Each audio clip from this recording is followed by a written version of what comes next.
నమస్కారం అండి. SB news 9550కి స్వాగతం సుస్వాగతం. ఏ రోజు వార్త ఆ రోజు మనకు అప్డేట్ కావాలంటే ఎస్బీ న్యూస్ 9550 ఛానల్ను మీరు సబ్స్క్రైబ్ చేసుకుంటే ప్రతిరోజు వార్త మీకు అప్డేట్గా ఉంటుంది.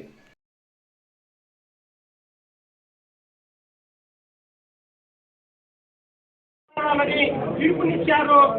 ఆయనకి గౌరవంగా సత్తానిస్తున్న మాజీ ఉప ముఖ్యమంత్రి వర్యులు అమ్జద్ పాషా గారు ఆయన నిజంగా అభినందనలు తెలియజేస్తున్నాం.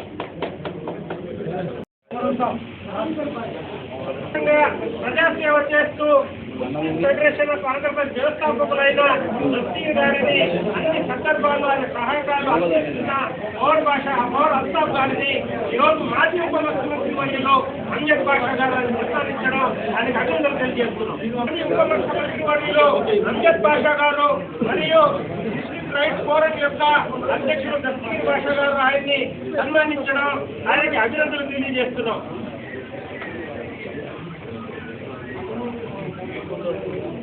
శ్రీ దస్తగిరి గారి ఆధ్వర్యంలో మరి కడప నగరంలో నిర్వహించుకోవడం జరిగింది. మరి ఈ సమావేశానికి నన్ను కూడా ముఖ్య అతిథిగా ఈ ఫెడరేషన్ అధ్యక్షుల వారికి మరి కార్యవర్గ సభ్యులకు మనస్ఫూర్తిగా నేను ధన్యవాదాలు తెలియజేసుకుంటున్నాను. మరి అదేవిధంగా ఈ సమావేశానికి రాష్ట్ర వ్యాప్తంగా అన్ని సంఘాలకు సంబంధించిన అధ్యక్షులు మరి ఇక్కడికి రావడం జరిగింది. మరి వాళ్ళకందరికీ కూడా నేను సాదరంగా స్వాగతం పలుకుతూ ఒక మంచి ఉద్దేశంతో మరి ఈ సమావేశాన్ని ఏర్పాటు చేయడం జరిగింది. ఈ సమావేశం యొక్క ముఖ్య ఉద్దేశం కూడా మరి ముస్లిం సమాజం యొక్క ఓవరాల్ డెవలప్మెంట్ మరియు మరి ప్రభుత్వం ఇచ్చిన ఏదైతే హామీలు ఉన్నాయో మరి ఆ హామీలు సాధించుకునే దిశలో మరి ఏ రకంగా మనం పోరాటాలను ముందుకు తీసుకెళ్లాలని చెప్పి మరి ఈ సమావేశంలో వివరంగా చర్చించడం జరిగింది. మరి ఇవాళ చూస్తే ఈ కూటమి ప్రభుత్వం అధికారంలోకి వచ్చి 18 మాసాలు అయింది. మరి 18 మాసాలలో మరి కూటమి ప్రభుత్వం ఇచ్చిన అనేక హామీలు ఏ ఒక్క హామీ కూడా పూర్తి స్థాయిలో ఈ రాష్ట్రంలో అమలు కాని పరిస్థితి స్పష్టంగా కనిపిస్తుంది. మరీ ముఖ్యంగా మైనార్టీలకైతే మరి ఈ రాష్ట్రంలో రక్షణ లేదు, ముస్లిం మైనార్టీ రక్షణ లేదు. ఎందుకంటే ఇవాళ ఈ దేశంలో నాటకంగానే ఉంది. మన రాష్ట్రంలో కూడా అదే పరిస్థితి ఉంది. మత స్వేచ్ఛ లేదు, వాక్ స్వాతంత్రం. మరి ఈరోజు మన మైనార్టీల హక్కులు సాధించుకునే దిశలో మరి ఈరోజు మనమందరం కూడా సంఘటితం కావాలని చెప్పి మరి ఈ సమావేశాన్ని ఏర్పాటు చేయడం జరిగింది. మరి ఈ సమావేశంలో అనేక విషయాల మీద చర్చించడం జరిగింది. మరి భవిష్యత్తులో కూడా ఒక కార్యాచరణ ఏర్పాటు చేసుకొని మరి ఏదైతే మైనార్టీలకు రావాల్సిన హక్కులు సాధించుకునే దిశలో మరి పోరాటాన్ని ముందుకు తీసుకెళ్లాలని చెప్పి నిర్ణయించడం జరిగింది. మరి అదేవిధంగా మరి ఈ కూటమి ప్రభుత్వం ఇచ్చిన ఏదైతే హామీలు ఉన్నాయో మరి హామీలు కూడా నెరవేర్చుకునే దిశలో మరి పోరాట పటిమను మరి ముందుకు తీసుకెళ్లాల్సిన అవసరం ఉందని చెప్పి కూడా మరి అందరూ కూడా చర్చించుకోవడం జరిగింది.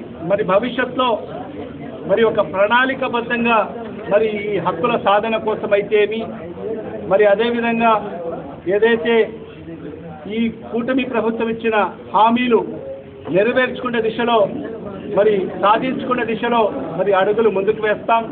ఖచ్చితంగా అన్ని సంఘాలు సంఘటితమై ఒకే ప్లాట్ఫామ్ పైకి వచ్చి మరి మన ఉద్యమాన్ని ముందుకు తీసుకెళ్తామని చెప్పి కూడా మరి వాళ్ళందరూ కూడా చెప్పడం జరిగింది. మరి ఈ సందర్భంగా నేను కూడా వాళ్ళకందరికీ కూడా మాటివ్వడం జరిగింది. ఖచ్చితంగా మీ యొక్క పోరాటంలో కూడా ఖచ్చితంగా నా వంతుగా నేను కూడా మీ పోరాటంలో ముందుంటానని చెప్పి కూడా మరి వాళ్ళకు మాటివ్వడం జరిగింది.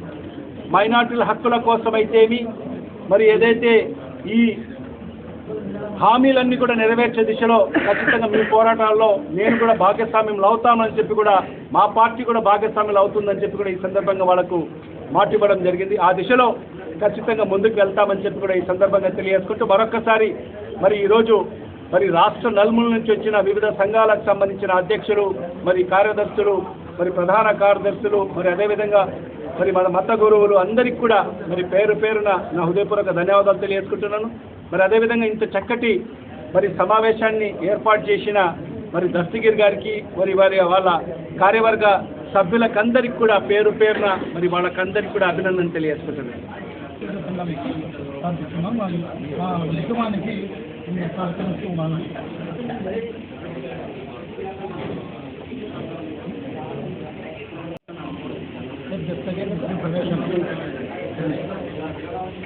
ముస్లిం ఫెడరేషన్ ముఖ్య ఉద్దేశం ఏంటంటే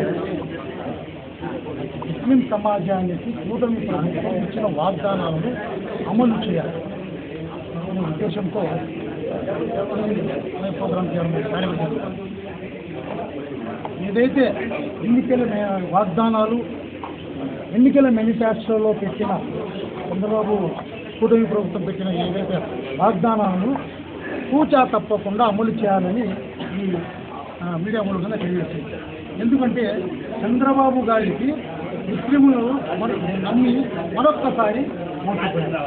అన్ని రంగాలలో ఏదైతే ముస్లిం సీట్ల విషయంలో కానీ, గృహాల విషయంలో కానీ, విదేశీ విద్యంలో కానీ, మూలాలు ఇల్లు కట్టిస్తానే విషయంలో కానీ, ఇలా ప్రతి ఎన్నికల మేనిఫెస్టోలో ఆయన ఎన్నికల మేనిఫెస్టోను ఎలా భావిస్తున్నారో చెప్పి తెలియదు కానీ ముస్లింల మటుకు ఎలక్షన్ సమయంలో మటుకు కరపాకులాగా వాడుకొని వదిలేసే ప్రయత్నం చేశారు. దానికి కొన్ని దుష్టశక్తులు ఏదైతే కూటమి ప్రభుత్వంలో ఉన్నాయో కనీసం ఏదైతే మన సమస్యలు ఉన్నాయి, మన హక్కులు ఉన్నాయి, ఇచ్చిన మేనిఫెస్టోను కూడా అమలు చేయాలి అనే ఉద్దేశం కూడా ఎవరైతే అధికార పార్టీలో ఉన్న మైనార్టీ నాయకులు కూడా కనీసం అధినాయకుల దృష్టికి తీసుకువెళ్ళని దౌర్భాగ్య స్థితిలో టీడీపీలో మైనార్టీ నాయకులు ఎమ్మెల్యేలు ఉన్నారు. ఆ ఎమ్మెల్యే ఉన్నారు కానీ ముగ్గురు ఒకరు ఇప్పుడు చూసినా ఇంట్లో ఉంటారు, దానికి ఒక పెద్దనం కొడుకుతుంటుంది. ఈయన సహజాన్ని చూస్తే ఆయన ఎప్పుడు ఒడ్బోట్ల మీద మంత్రి ఎప్పుడెప్పుడు తప్పుకుంటామా, ఎప్పుడెప్పుడు నేను సీట్ ఎక్కుదామనే ఉద్దేశంతో కానీ ప్రజలకు మేలు చేసే ఉద్దేశం సహజాన్ని కానీ సమస్యలు తీసుకెళ్లే ఉద్దేశం మైనార్టీ మంత్రి కానీ ఏ కోశానా లేవు. ఎందుకంటే పలు సందర్భాల్లో మైనార్టీ ఆస్తుల కన్యాక్రైత్యం ఉన్నాయి అని మైనార్టీ కన్సర్న్ మంత్రి వెళ్తే ఆయన ఏది పట్టించుకోండి. అదే మైనార్టీ మీద దాడులు జరుగుతున్నాయి కొద్దిగా మీరు వాయిస్ పెట్టండి అన్న, కన్సల్ ఎవరైనా అన్యాయం చేసుకోవాలి ఇలా ప్రయత్నించాలంటే సంబంధించిన వాళ్ళు కానీ పట్టించుకునే పాపాన పోలేదు. ఇంకా చంద్రబాబు పావులా కళ్యాణ్ గురించి ఎంత మాట్లాడినా తక్కువే. ఎక్కడో పక్క రాష్ట్రంలో పక్క దేశంలో జరుగుతున్న దాని గురించి ఈ పావులా కళ్యాణ్ స్పందిస్తాడు కానీ రాష్ట్రంలో జరుగుతున్న మైనార్టీల మీద జరుగుతున్న దాడుల గురించి కానీ, రైతుల మీద జరుగుతున్న దాడుల గురించి కానీ ఏ ఒక్కరోజు కూడా స్పందించిన పాపాన పోలేదు ఈ పావులా కళ్యాణ్. అలాగే చంద్రబాబు గారు వెన్నుపోటుకు నిదర్శనం చంద్రబాబు అంటారు. ఇది వాస్తవం, దాన్ని ఖచ్చితంగా అమలు చేశారు. కానీ ముస్లింలే, నాలాంటి ముస్లింలే, నేను కూడా చంద్రబాబు మాట తెల్లబొల్లి మాటలు ఇది మరొక్కసారి చంద్రబాబు చేతిలో మోసపోయిన ముస్లిం మైనార్టీలు త్వరలో ఇన్షాల్లా కార్యవర్గ సమాజ ప్రతి జిల్లా నుంచి ఇప్పుడు ఓన్లీ 30 మంది కార్యవర్గ సభ్యులను తీసుకొచ్చాం. ఇన్షాల్లా త్వరలో డేట్ ప్రకటిస్తాం.